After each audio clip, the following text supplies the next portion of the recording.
Good afternoon. Thank you all for coming. We're here obviously to announce the Georgia High Schools Association's return of the football championships to Mercedes-Benz Stadium. We're extremely excited about that. And I'll just say up front, although we had some snow issues once upon a time, it's nice to be able to have these things planned and not worry about the weather quite as much. But we enjoy our partnership with the Falcons. Before I get too far, I also want to acknowledge what a great partner Georgia State has been, and Charlie Cobb and Patrick Hatcher, who have done an outstanding job for the last 4 years and have really worked with us well, and there are certainly areas that we will be partnering with them in the future. But as of now, we're excited to be able to come back to Mercedes-Benz. We have absolutely enjoy a great relationship and partnership with the Falcons. And I will say this, and I'm sure that, when Rich gets up here, he'll probably expound on it a little bit, but we have never stopped talking about our return eventually to here. And we're here. The time is right. We're grateful for them being able to work with us so that we can make this happen. And with that being said, I'll turn it over to Rich.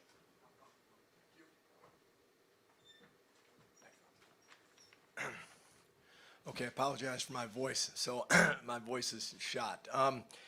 So to Robin's statement, we are certainly pleased to have the championships back here. This is where we think they belong. This stadium, we designed it to host a lot of events, and it hosts a few more than we thought it was going to host.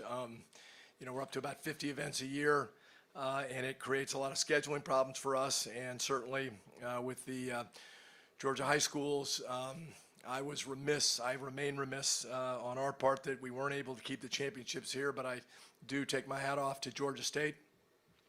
Thank them very much. Thank Charlie and his team for being fantastic hosts. But we want to have the championships here. We want to have the girls flag football championships here. We want to have the high school championships here. It is always a scheduling challenge for us because we do have, requirements by the NFL on keep Thursday nights open, keep Saturdays open. There's a lot of requirements that go into trying to schedule these games, but I think we've got ourselves in a good place. And yes, we signed a 3-year deal, and yes, our intent and my intent would be that this deal would go for a lot longer than 3 years. So that's kind of what I have to say. I'm happy to have them back in the building. We've had a great partnership with Robin and his crew.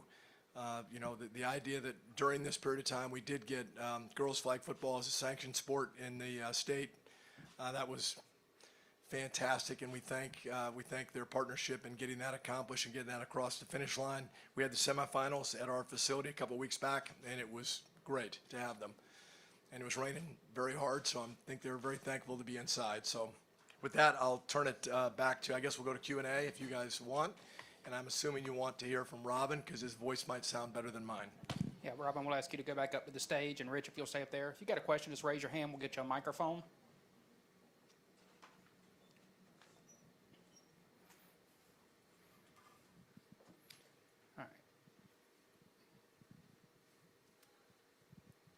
Hey, this question for either one of you. You mentioned scheduling challenges with the NFL and wanting to keep things open. Can you share a little more on how that is resolved, and were there any other issues that you guys had to work through to make this happen? You want me to do Yeah, that? well, you go ahead. I'll follow up and you start. Well, typically we play on the Thursday, Friday, and Saturday after the SEC championships, and that's not going to be possible. And so there's still some flexibility depending on what the NFL does, but we would go to the following week, and we've got penciled in the Tuesday, Wednesday, and Thursday of the following week to get that done. If the NFL schedules, and stop me if I'm speaking out of turn, we have the option of moving that back if that Thursday is taken. So it will be that following week. So to Robin's point, I would say one thing, and you've seen this if you're watching closely on the NFL, we have created a lot more flexibility in our schedule late in the year. That's Sunday to Saturday, Saturday to Sunday. that's Thursday games, there's a lot going on. And accordingly, when you create that flexibility, you put onto us as a stadium, we have to keep those dates open until it is determined whether we're going to play. That has created a problem, to which I credit Robin and his team, because they're willing to go to Tuesday, Wednesday, Thursday, or even Monday, Tuesday, Wednesday if we have to, and that makes this much more doable. Yeah, we began to talk about this in earnest a while back, and we, of course, have talked with our Board of Trustees and polled coaches and that sort of thing, and they're excited about this possibility. Go down front with that, Jay. Yeah, Rich, I've always known you've been a big proponent of high school football, and obviously with the move with the girls' flag, that has helped. How big or how important has this been to Arthur as far as getting the championships back in the stadium? Well, I think it was important in the sense of when he called to say, why aren't they there? We probably had that discussion starting then, so I'd say the boss, Mr. Blank, is, he's all in for high school sports, and you can see it in the funding that we did to get girls flag football underway and to get it as a sanctioned sport, not just in Georgia, but in Alabama.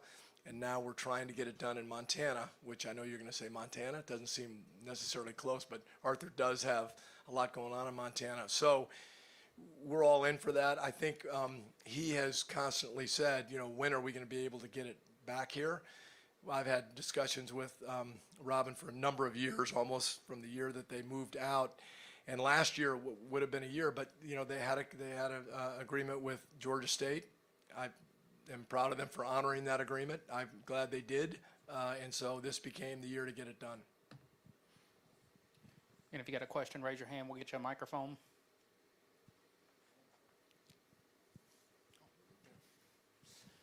This question is for Dr. Hines concerning that controversial call at that championship game with Sandy Creek and Cedar Grove.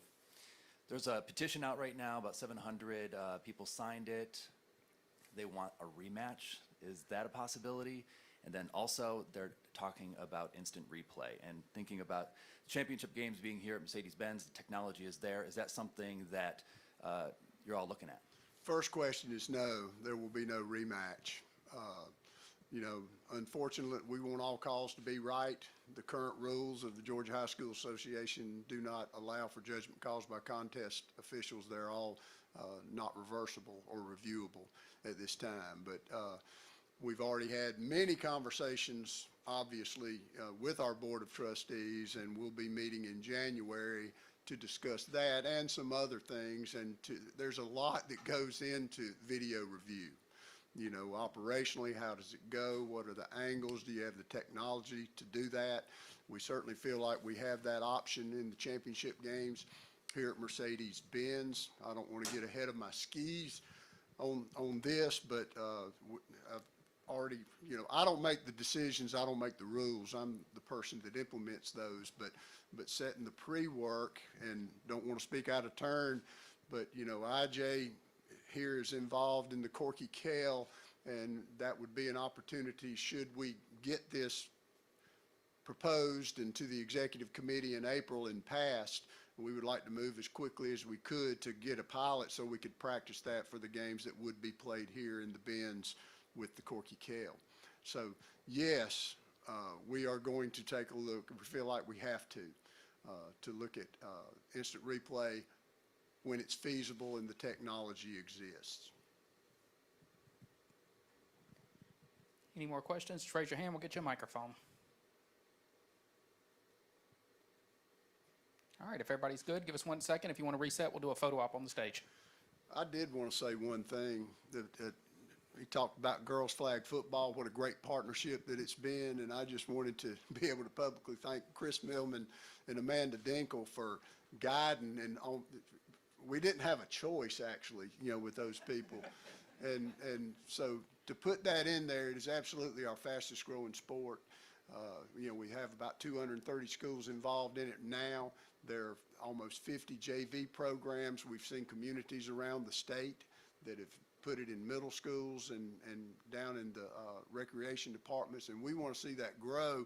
And I think that one of the things of coming here, we think that we can showcase the girls flag football even more. So we're excited about bringing not just boys football, but our girls football to the Mercedes-Benz and having great televised events, and those girls compete and they can get it done. So anyway, we're excited.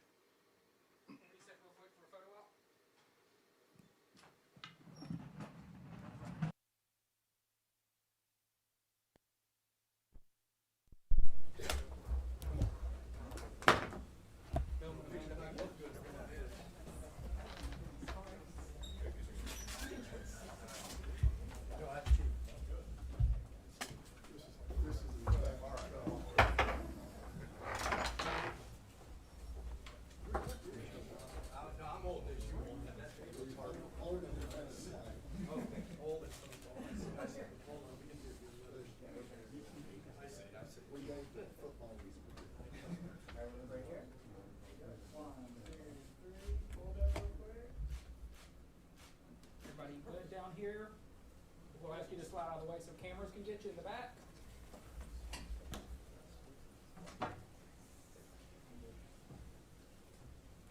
Slide out of the way real quick. Cameras in the back.